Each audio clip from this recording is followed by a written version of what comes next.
What do you think it is about the original Tron film that is so enduring?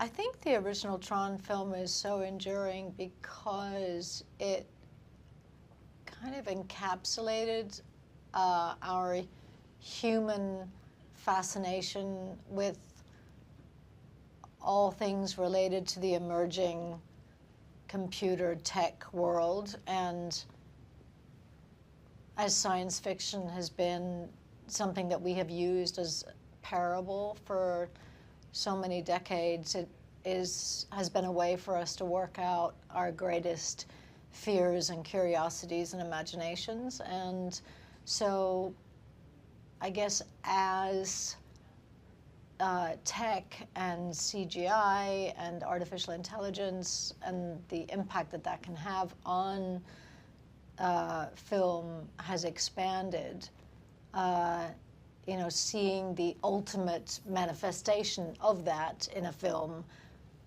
like in Tron, is a very exciting prospect. And so having someone like Justin and Jared and Joachim at the helm of that, knowing that they have the utmost interest and the budget to create the best version of that, I can understand how that could be like the ultimate excitement for a fan. Gillian, what interested you most about portraying Elisabeth Dillinger, and what does she represent? I guess Elisabeth Dillinger represents the voice of reason to a degree, and you know, she has a semblance of a moral compass, and represents the embodiment of fear for the future of her company, fear for the future of humanity, fear for the future of her son's mental health.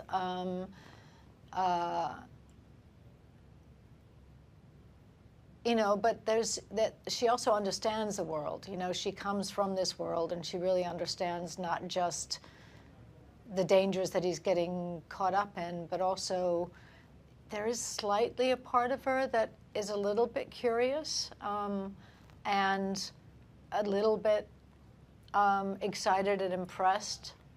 But at the same time, when she realizes that almost like the rest of humanity, we're excited and we really want AI to be in front of us, but the minute it is, we're like, oh no, it's too late, what are we doing? And I feel like that's kind of where she's at, is, you know, she didn't put the brakes on early enough. Like, we haven't put the brakes on early enough to actually make a difference. Okay. Evan, can you describe your experience working with Joachim, and what were your early conversations about Julian Dillinger like, and how did you make the character your own? Well, working with Joachim was fantastic. I mean, he's such a playful director and a lovable guy, and he's incredibly smart and knows how to make these films really well. And I think he has an intricacy and attention to detail that is really impressive for films this size. So I think it's and we got to play around a lot with the different levels. And I remember early on it was sort of a conversation of the relationship with. At one point it was going to be my father, and then and then we kind of it kind of came around. Somebody came to their senses? Yeah, and it's so much better if he's a kind of mama's boy, and he's kind of seeking your love and approval, and we had this father figure who was sort of in the distance that, you know, was looming over us, and the grandfather figure that was looming over us, and all this pressure and intensity and drive to succeed that makes you not think clearly. You just want it so badly now that you're getting ahead of your skis. So How did the giant practical sets help you guys shape your performances? Well, the giant practical sets on the one hand, were so giant that they felt intimidating, and you know, it's quite something to step into a film of this size and this budget, because which I think that, you know, Evan did such a phenomenal job. Is his performance rose to the size of the no, but in a really good way. I can't imagine like a smaller performance or a less energetic performance filling that space to be able to carry you on the ride that, you know, and there's an intensity to him that I think is really important that you get the sense of very early in the film, you know, to understand the precariousness of the situation. And so on the one hand, yes, we had practical sets in that, you know, but on the other hand, it was like an airplane hangar with blue interior walls for the, you know, so it was both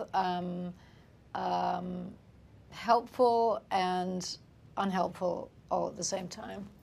Yeah, I agree. There were certain things that were practical, like the giant tank that shows up and Ares is lowered down. I was like, wow, how much did that cost? But there's other things, you know, it's kind of fill in the blanks. And they had one laser thing in the transfer bay, but they didn't have the other one. So it's kind of like, right. You had to you got the gist, which was really great. And the amount of money, and again, the attention to detail on the sets was incredible. My desk was awesome. It was beautiful. You mean my desk? Your old desk. My desk now. It had screens in it, it had a keyboard, you know, they're lighting it up. It was really awesome to be able to react off of that. Yeah. What's that? I designed You that. designed it, yeah. What about this film will resonate most with audiences, and why does it need to be seen on the biggest screen possible? Well, it's such a, you know, the conversation that it elicits is one that we're already having on a daily basis in real life. And so, you know, it's a perfect time, you know, whereas the first Tron film was all about imagining a future.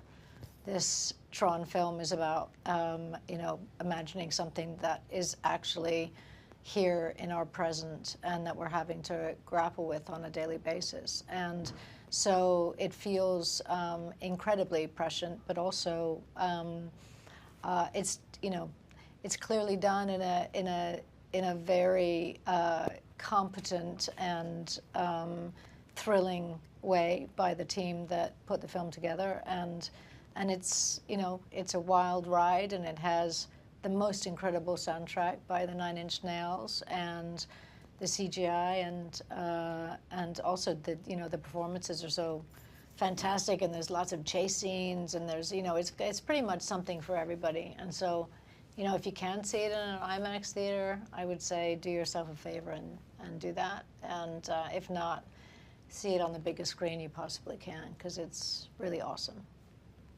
Or VR. Yeah. Put the TV on your nose and just be inside the movie.